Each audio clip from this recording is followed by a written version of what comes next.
Situaciones como la que estamos viviendo en este momento del paro no es una situación que afecte a la sociedad, afecta a los pobres en términos de la suspensión del servicio.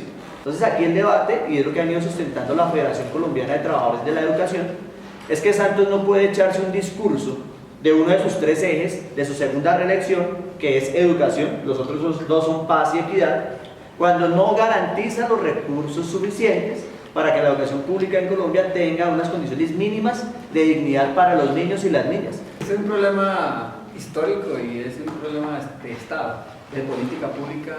La manera en que han crecido los ingresos o las transferencias a la educación no van en proporción como han crecido las necesidades educativas.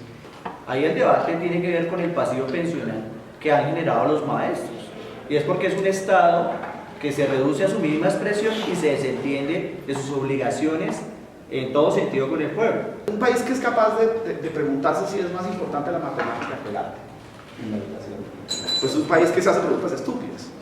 Y la política pública educativa parte por la financiación, que es importante, porque la carrera docente no puede avanzar si no hay financiación.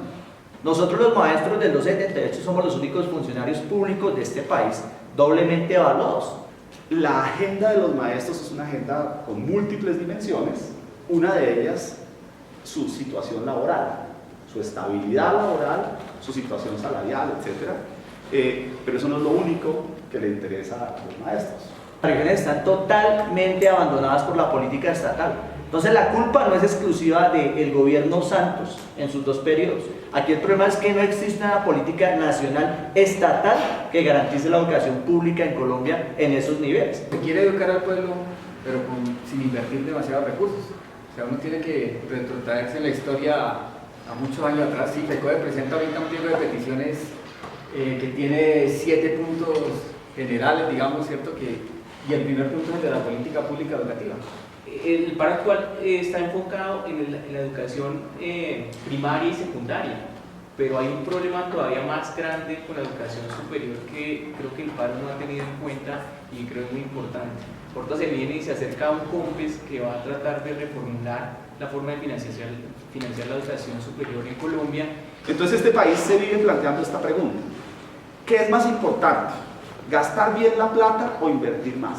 Hay que cambiar cómo es la educación, porque la educación es de mala calidad, porque también los maestros no están formados de la mejor forma. Mientras que FECODE sostiene que el paro es un paro para que se reforme el sistema general de participaciones y se financie la educación, y en particular las condiciones para la implementación de la jornada única, la infraestructura, un montón de cosas que están, digamos, en la agenda de lo que lee el sindicato, que son las necesidades prioritarias para tener una buena educación en el país. Todo el mundo piensa que realmente lo que está es negociando un salario. Muchos de los contenidos del pliego tienen que ver con la política pública educativa. Y ha sido histórico. Reconocer que la inversión no solamente es en la educación secundaria y primaria. El otro elemento importante es que si uno no tiene una educación superior fuerte, pues cómo va a formar a los maestros que luego van a ir a las escuelas.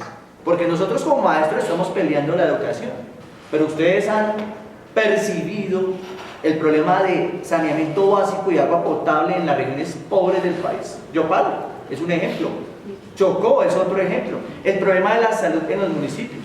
Por eso yo sigo sustentando que la postura de FECODE es supremamente válida en términos de defender esos recursos para las regiones. Evidentemente necesitamos invertir más en educación. Eso hay que convenirlo, hay que ofrecer esa cosa de acuerdo. Pero lo que tampoco es cierto es que por aumentar el gasto en educación necesariamente vamos a mejorar la educación. Se requiere una reforma educativa bien profunda en este país para que la calidad de la educación sea y que incluya a todos los, aquí lo decían, desde el preescolar hasta la universidad. Yo creo que a la larga se va a negociar lo salarial y va a quedar el conflicto vivo, así como quedó vivo hace 2 años, porque no se va a discutir el acuerdo nacional por la educación. Hace 2 años el paro se generó a raíz de una nivelación salarial, porque históricamente el Estado le adeuda todavía al magisterio una nivelación que lo pueda equiparar con los salarios de enganche de cualquier otra profesión, por ejemplo en el Ministerio de Educación Nacional. Plantear en este momento un crecimiento rápido del gasto en educación implica una reflexión sobre cómo es que le estamos proponiendo eso al gobierno. La Ley General de Educación, por ejemplo, fue un producto de la lucha de los maestros también, y fue producto de varios paros. Convencido de eso y convencido de que son justas, por lo menos en términos laborales, ya digamos en política educativa, pero en términos laborales, las reivindicaciones de los maestros son muy justas. Los maestros colombianos ganan muy mal comparados con los de América Latina, con los de... Creo que aquí el problema de la pelea de la Federación Colombiana de Educadores es un problema por la pelea por la educación pública estatal y por los recursos para la financiación de la educación. Sería construir empoderamiento de abajo hacia arriba. ¿Qué es el empoderamiento? El empoderamiento es la convicción de que lo que uno haga o deje de hacer todos los días es lo que cambia el mundo. Entonces, si yo soy un responsable de la vida de unos muchachitos que en sus casas no tienen un referente de conocimiento, no tienen un referente como yo represento, yo soy un sujeto muy poderoso. Y darle a ese poder toda la capacidad de cambio y transformación implica muchas cosas buenas para el maestro.